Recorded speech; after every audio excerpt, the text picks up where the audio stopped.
una opción para mantenerse informado. Con Gisela Bayona.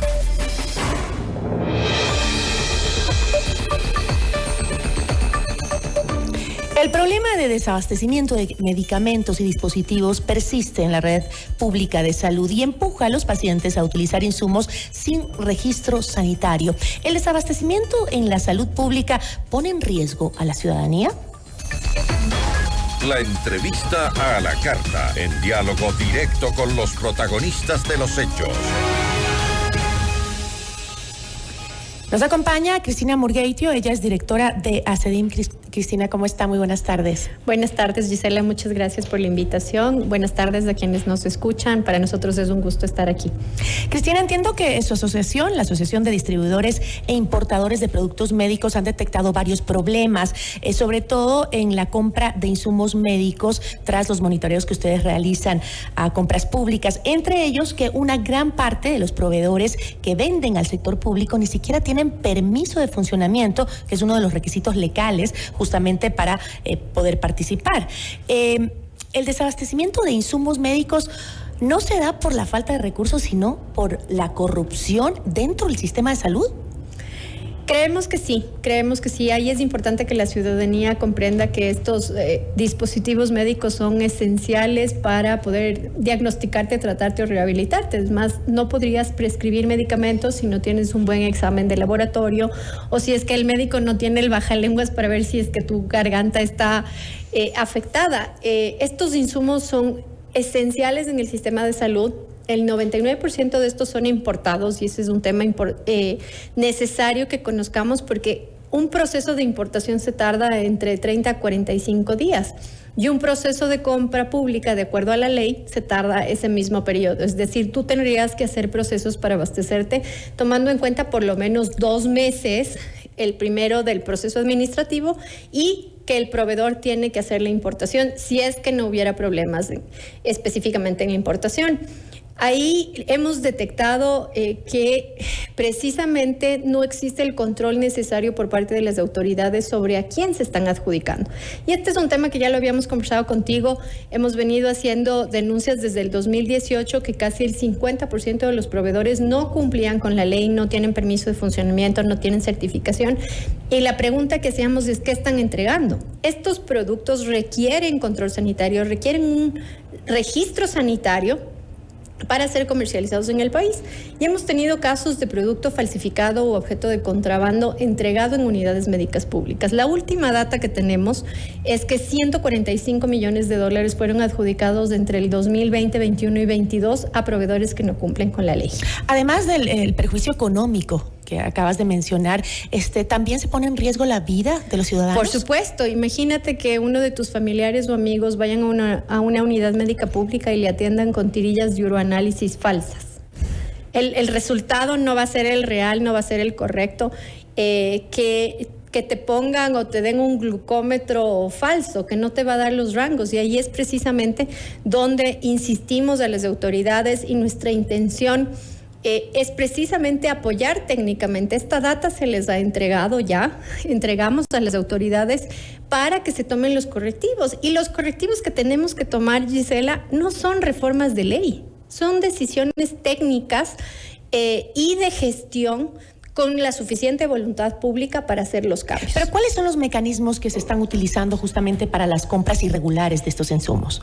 Las subastas o las ínfimas cuantías. Y justo ahí te iba a comentar, nosotros hicimos un análisis para entender por qué el desabastecimiento, o sea, cuántas subastas institucionales están haciendo, cuántos procesos. Y pudimos detectar, primero, que en el 2022 los procesos más utilizados en la red pública de salud son las ínfimas cuantías. Y las ínfimas son estos procesos pequeñitos de 6,000 a 7,000 dólares que la ley te permite hacer por si es que lo que planificaste y debías comprar para el año no te alcanzó. En este caso, 17,300 procesos de ínfimas cuantías realizados por la red pública. Es decir, que este proceso de ínfimas cuantías abre el espacio justamente para la corrupción del sistema. También, porque no tienen que seguir el proceso regular, no tienes que estar registrado en el CERCOP y simplemente pides 3 cotizaciones y no se está verificando a quién se está comprando y se está adjudicando. Y el segundo punto ahí es importante, el trabajo que el CERCOP tiene que realizar. El CERCOP no adjudica. El CERCOP permite el ingreso de los proveedores y lleva el control del sistema como tal. Y ahí es donde el CERCOP, bajo la ley, tiene la obligación de verificar la incapacidad e inhabilidad del proveedor antes de otorgarle el ERUPEI. Y esto no se realiza. No se viene realizando desde hace más de 10 años, y precisamente ahí es donde nosotros insistimos al presidente Noboa, insistimos a las autoridades que se tomen decisiones, porque se está permitiendo que ingrese producto falso, no solo en salud, en el resto de sectores también. Entonces hay que tener el control de quién tiene que ser el proveedor del Estado, y esto está relacionado con las mafias de las que estamos conversando. Estos 145 millones de dólares que fueron adjudicados, ¿a quién fueron adjudicados? ¿Cómo este producto está ingresando al país? Es decir, que ni siquiera se revisan los requisitos para realizar estas compras, pero eso ya es grave. Es gravísimo porque creo que a ninguno porque de no nosotros... es que se me pasó, o sea, no. Que simplemente no le revisan los requisitos. Exactamente, y además tienes unidades médicas en las que estás pidiendo procesos que están armando paquetes. Entonces, solamente cierto proveedor va a poder entregarte el paquete que compra absolutamente todo. Algo que se tiene que tener claro es el proceso de importación, y además no existe un proveedor en el país que tenga todos los dispositivos médicos. No existe, porque el mundo de dispositivos es tan grande que cada uno se especializa por cierto tipo, cierta especialidad. Y ahí es donde podemos detectar. El CERCOP necesita ser fortalecido, el ARSA necesita ser fortalecida, no tienen suficiente personal, y ahí es donde las decisiones de optimización del Estado no se pueden tomar a la ligera. Tienen que hacerse con un análisis técnico. Y además hay que considerar que estamos hablando de un sector que es tan indispensable para la ciudadanía como es la salud. Precisamente, o sea, no podemos tolerar que los funcionarios públicos no hagan su trabajo, no se aseguren de que los equipos funcionen adecuadamente. Ayer estaba en redes sociales un video de una actriz de Guayaquil que pedía ayuda por redes sociales porque su esposo estaba en el hospital de Los Ceibos y necesitaban un endoscopio para hacerte una endoscopía, pero un portátil porque él estaba en UCI. Y ella decía que el endoscopio estaba dañado en el hospital de Los Ceibos, que es uno de los hospitales más grandes, uno de los hospitales más nuevos de la red del IES, y que no le estaban dando la atención. O sea, ¿qué pasa con los funcionarios? El nivel de indolencia por parte de los funcionarios públicos es asustante. Esperamos que ninguno de sus familiares tenga que pasar estas cosas, porque no es fácil. Y no es que tú puedes salir y decir, ¿puedes prestarme un endoscopio? No, eso tiene que ser o un centro que hace endoscopía, que te pueda ir y hacer el examen, o el hospital tenía que asegurarse de tener un plan de contingencia. Y además que los ecuatorianos aportamos para eso, para que nos den ese servicio de salud. Por supuesto. Y ahí yo creo que jugamos necesitamos que los medios de comunicación y los ciudadanos se empoderen, y creo que los medios necesitamos educar al ciudadano. Primero, que no puede salir, de la desesperación no puede salir a comprar en cualquier lugar. Estamos justamente identificando que hay esta falsificación, este contrabando. Si es que el hospital le dice vaya, compre, ¿uno qué hace? Busca en redes sociales. Es que ¿qué te queda? ¿Qué te queda cuando tu familiar necesita de urgencia el dispositivo? Y estos productos ni siquiera se comercializan al ciudadano porque son de entrega hospitalaria. Entonces le estamos poniendo en riesgo que además le estafen, le entreguen un producto que no sirve, y cuando la responsabilidad del funcionario es asegurarse que exista. Para eso tienen que utilizarse las ínfimas cuantías, para resolver esos problemas. Que no los están resolviendo. Ahora, ¿usted considera que el pago de coimas, por ejemplo, y todas estas irregularidades que hemos conversado, se han convertido en la normalidad de las compras públicas en el sector de la salud? Sí, lamentablemente hemos normalizado el tema de la corrupción en todos los sectores, y en el tema salud es muchísimo más. No podemos seguir permitiendo que estas mafias se lleven los recursos de la salud de los ecuatorianos. Como tú decías, pagamos impuestos y ahí hay que empoderarle al ciudadano. El ciudadano no está pidiendo que le regalen algo, que le hagan un favor. Todos contribuimos para que la red pública de salud funcione adecuadamente. Ya sea hospitales del IES o ya sea hospitales públicos. Y los que tenemos que contribuir al IES adicionalmente estamos pagando doble. Y aún así muchos no utilizan el servicio y tienen que contratar servicio de salud privada. Entonces necesitamos generar cambios radicales en el sistema de salud y el primer paso que el presidente tiene que tomar y que le pedimos que haga es necesitamos depurar las unidades médicas públicas. La corrupción no puede seguir tomándose los hospitales, no puede seguir arriesgando la vida de los pacientes y poniendo contra la espada y la pared al ciudadano para que intente cómo resolver una emergencia de salud.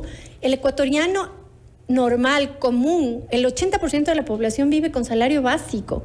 No puede. Pero es verdad lo que dices, Cristina, de que tenemos que empoderarnos porque es nuestro servicio, el que nos merecemos como ecuatorianos, porque pagamos impuestos, porque pagamos al Seguro Social todos los años. Así que creo que la ciudadanía tiene que unirse, porque a veces parece que hay una desconexión, ¿no? Hay algo en la mitad que no les permite ver a las autoridades lo que está pasando, porque por lo menos en el gobierno anterior nos decían, ya está abastecida, todos los hospitales ya están abastecidos, y la gente seguía diciendo, no tengo medicinas, se me muere mi pariente, me estoy muriendo, no tengo medicinas. Entonces, algo pasa ahí, que no les deja ver a los que están arriba, cuando están arriba. Exactamente, y ahí creo que las autoridades necesitan hacer este análisis in situ, o sea, que nos digan que están abastecidos, pero tienes médicos de hospitales que salen a quejarse, que no tienen lo más básico, y sigues teniendo pacientes que se están quejando. O sea, la señora que salió a redes lo hizo porque tiene un nivel de contacto, porque lo puede hacer. ¿Qué pasa con el ciudadano que no lo hace? Que no tiene ese contacto, que no tiene esa posibilidad de decir, alguno de mis amigos me va a escuchar y me va a ayudar, que es un ciudadano que no tiene redes sociales. Pero créeme, Cristina, que lo hemos dicho todos los días desde hace muchísimos años en la prensa, cuando no hay medicamentos, siempre estamos recorriendo los hospitales, porque siempre hay gente que se queja por lo mismo. O sea, creo que en décadas no hemos tenido los hospitales abastecidos. Y precisamente ahí, Gisela, nosotros como ACEDIM estamos empoderados y creemos que este tema tiene que parar. Estamos convocando a una mesa de diálogo entre el sector privado y las organizaciones sociales la próxima semana para poder crear esa hoja de ruta en temas de salud. ¿Qué es lo que Ecuador necesita para un mejor sistema de salud? Y poder presentar a las autoridades y que exista el compromiso de tener una mesa de trabajo conjunta, porque son acciones de corto, mediano, largo plazo, decisiones técnicas, de exigencia de que los funcionarios cumplan, lo que puede cambiar y hacer la diferencia. Y ahí necesitamos urgentemente una mesa que haga el análisis del costo que está generándonos salud. O sea, seguimos incrementando impuestos, seguimos incrementando gastos, pero no hay un análisis de la calidad de gasto. Y tienes al sistema que piensa que comprar lo más barato le va a reducir costos, cuando es todo lo contrario. Y con el tema de salud es muchísimo más complicado. Ya hemos visto las denuncias en temas de medicinas, la subasta inversa corporativa nunca funcionó para medicamentos, menos va a funcionar para dispositivos. ¿Y qué es lo que estamos comprando? Estamos comprando medicamentos que nos sirven, insumos que nos sirven, que se rompen, y ahí es donde tenemos que hacer ese cambio. Hay que comprar productos de calidad, hay que asegurarle. Definitivamente eso viene por la corrupción, ¿no? Por supuesto, y tener esa sostenibilidad, porque además, si es que el sistema no puede darte la respuesta adecuada, ¿qué es lo que tiene que hacer? Tiene que derivarte a al sector privado a que te den la atención. El paciente no puede esperar. No puede irse solo a pedir por ahí al vecino, por favor, présteme un endoscopio. Por supuesto, pero para eso tenemos que asegurarnos de pagar a los proveedores. Y hay que pagar a las clínicas, y hay que pagar a los proveedores de insumos. La deuda en este momento con nuestros asociados es de $36 millones en compra de insumos médicos, y en servicios son casi 100 millones en servicios de diálisis y respiratorios que no pueden parar. En todo caso, el sector privado está dispuesto a colaborar, y eso es importante para abrir las puertas de un diálogo con las autoridades de salud del país. Yo le agradezco muchísimo, se nos acabó el tiempo. Este es un tema que le vamos a volver a dar espacio, porque hay que seguir hablando de esto hasta que alguna solución llegue. Le agradezco mucho, Cristina. Muchísimas gracias, Giselle. Nos acompañó Cristina Murgueitio, ella es directora de ACEDIM. Notimundo a la carta. 60 minutos de noticias actualizadas. Conducción Gisela Bayona.